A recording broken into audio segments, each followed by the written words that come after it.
আসসালামু আলাইকুম সবাইকে। কেমন আছেন সবাই? আশা করি সবাই অনেক ভালো আছেন। আমিও ভালো আছি আলহামদুলিল্লাহ।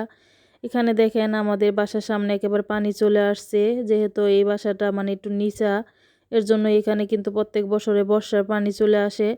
আর এই যে মানে সিমেন্টের বস্তা দিয়ে যে করা দেখতেছেন এই রাস্তাটা, এই রাস্তা দিয়ে কিন্তু আমরা আসা যাওয়া করি। তো বর্ষার সময় একমাত্র একটু সমস্যা হয়, এছাড়া কিন্তু কোনো সমস্যা হয় না। আর যে এখানে একটা বাঁশের সাঁকো দেখতেছেন, এটা হচ্ছে পাশে যে বাসা আছে তারা হচ্ছে দিছে, তারা এই বাঁশের সাঁকো দিয়ে আসা যাওয়া করে। তো এগুলো হচ্ছে বর্ষার পানি, তো বর্ষার পানিটা এখানে আটকে থাকে এইভাবে। এই পানিটা আসলে বের হওয়ার কোনো জায়গা নাই, এর জন্যই বর্ষার টাইমটাতে এখানে পানি ওঠে এরকমভাবে। আর এই দিক থেকে দেখেন আমার দরজার সাথে একেবারে এই যে 2 ইঞ্চি পরিমাণ বাকি আছে, আর 2 ইঞ্চি হলে মানে আমার রুমের ভিতরে পানি চলে যেত। এর জন্যই বাড়িয়ালিভাবে আবার আমার দরজার সামনে ইট দিয়ে এখানে গেঁথে দিছে, যাতে করে পানিটা আমার রুম পর্যন্ত না ঢুকতে পারে। কিন্তু তারপরেও কিন্তু একটা রিস্ক থেকেই যায়, যেহেতু ছোট বাচ্চা আছে বাসায়, কোন সময় বের হয়ে কোন দুর্ঘটনা ঘটে যায় জানি না। তো আপনারা সবাই আমাদের জন্য দোয়া করবেন, যাতে করে পানি আর না বাড়ে, এ পর্যন্তই থাকে। আর এখন যেহেতু বর্ষাকাল, তো এখনই শুধু কিন্তু এখানে পানিটা থাকে। বর্ষাকাল ছাড়া মানে এখন যেখানে পানি উঠছে এখানে কিন্তু কোনো পানি থাকে না, একেবারে শুকনা থাকে মাঠ। এখানে বাচ্চারা খেলাধুলা করে, আমরাও বিকালে মাঝে মাঝে বের হয়ে হাঁটি বা বসে গল্প করি, আবার শাক উঠাতে পারি, এখান থেকে সুন্দর শাক হয়। তো বর্ষার সময়টাতেই একমাত্র এরকম সমস্যায় মানে পড়তে হয়, এছাড়া কিন্তু আসলে আর কোনো সমস্যা নাই। আর এই বাসাটা কিন্তু আমি চাইলে ছেড়ে দিতে পারি, কিন্তু আসলে এই বাসাটা সব দিক দিয়ে অনেক সুবিধা, খোলামেলা, সুন্দর, বড় সড়ো আছে, আলো বাতাস আছে। তো সব দিক দিয়ে আসলে বাসাটা অনেক ভালো লাগে, সুন্দর। তো এই শুধু বর্ষাকালটাতে একটু মানে সমস্যা হয়ে যায়, এছাড়া আর কোনো সমস্যা নাই। এর জন্য কিন্তু আমি আসলে বাসাটাও ছাড়ি না। আর আপনাদের ভাইয়া তো শুধু মানে চিন্তা করতেছিল যে যদি পানি চলে আসে রুমের ভিতরে, যদি পানি চলে আসে তাহলে কি করব, আর এই ফার্নিচারগুলো নিয়ে আসলে কিভাবে এখান থেকে বের হব।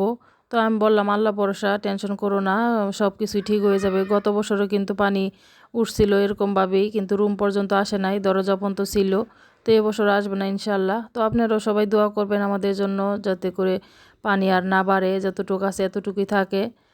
তো এরপর হচ্ছে অনেক কথা বললাম আপনাদের সাথে, এখন হচ্ছে আমি রান্না করব। আর আমি রান্না কিন্তু এখানে বসিয়েও দিছি, আমি কসুরমুখী দিয়ে আজকে মাছ দিয়ে রান্না করব। আর কসুরমুখীগুলো কিন্তু আমি আগে একটু হালকা ভাপ দিয়ে নিই, কারণ কসুরমুখীতে কিন্তু একটা বিজল বিজল ভাব থাকে। তো হালকা একটু ভাপ দিয়ে ভালো করে ধুয়ে নিলে ওই বিজলটা কিন্তু কেটে যায়। এরপর হচ্ছে আমি এখানে জুল দিয়ে আগে সিদ্ধ মানে কসুরমুখীটাকে ভালো করে সিদ্ধ করে নিছি।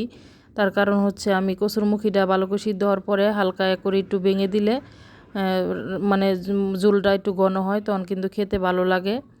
তো এখানে হচ্ছে মাছটা দিয়ে তরকারি রান্না করে নিছি। আর এখানে হচ্ছে তারপরে কিছু কচুরশুঁড়ি সিদ্ধ করে নিছিলাম, আজকে ভর্তা করব।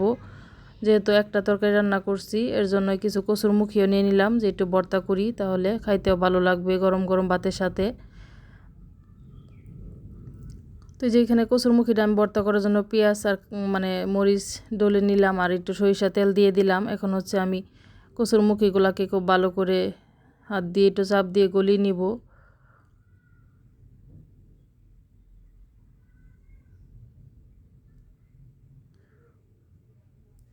তো কচুরমুখিটা কিন্তু আমি খুব সুন্দরভাবে একেবারে মানে ভর্তা করে নিছি। আর কচুরমুখির ভিতরে কিন্তু একটু ঝাল না হলে আবার খেতে ভালো লাগে না, মানে কেমন জানি লাগে। এর জন্যই শুকনা মরিচ কয়টা দিলাম, 3টা মনে হয় দিছি, কিন্তু আমার শুকনা মরিচগুলো অনেক ঝাল। তো এগুলোই ছিল আমাদের আজকে রান্না বান্না আর খাবার দাবার। যে এখানে মাছটা রান্না